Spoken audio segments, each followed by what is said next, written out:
Modern cars look smarter than ever, but living with them, that's a different story. Step into almost any new car today, and you notice it right away. Screens. Big screens. Sometimes far too many of them. At first, they look impressive.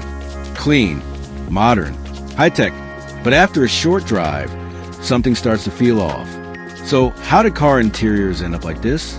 Part of the answer is simple. Screens are cheaper. One display can replace dozens of physical buttons.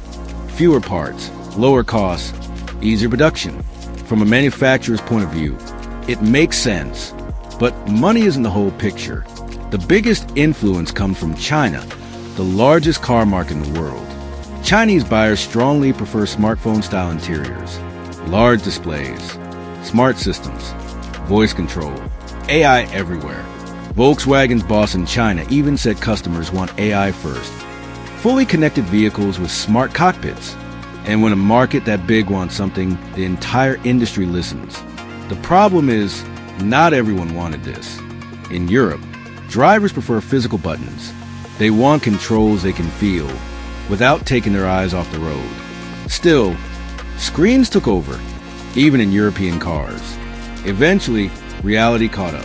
Volkswagen admitted the mistake and started bringing buttons back. A little late, maybe, but better late than never. Audi, however, went all in on screens. Recent Audi interiors are packed with displays. Some models even add a separate screen for the front passenger. It looks futuristic, but it can also feel distracting and surprisingly cheap for a luxury brand.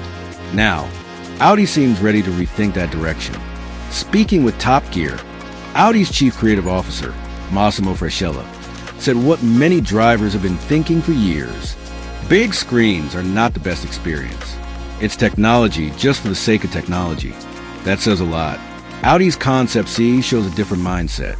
There's still a screen, but it's smaller, calmer, and more purposeful.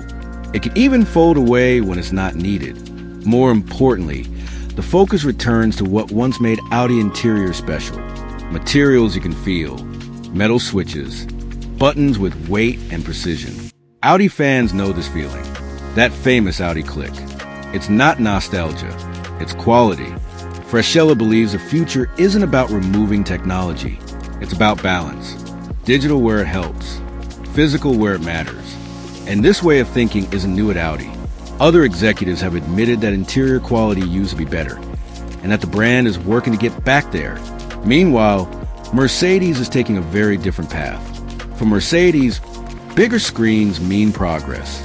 More visuals, more entertainment, even movies inside the car. Their design chief has openly criticized Audi's approach, calling it outdated. Audi didn't respond. Instead, it's focused on what comes next. The Concept C is expected to influence future Audi models around 2027. Until then, upcoming vehicles like the next generation Q7 and the new Q9 will stay closer to today's design language. That leaves one final question. The price. Better materials and physical controls cost more. Cars may become more expensive. But in the luxury segment, that might be the point. Because screens aren't the real problem. But when a dashboard turns into a giant tablet, something important is lost. And maybe the future of luxury isn't about more screens, but about better balance.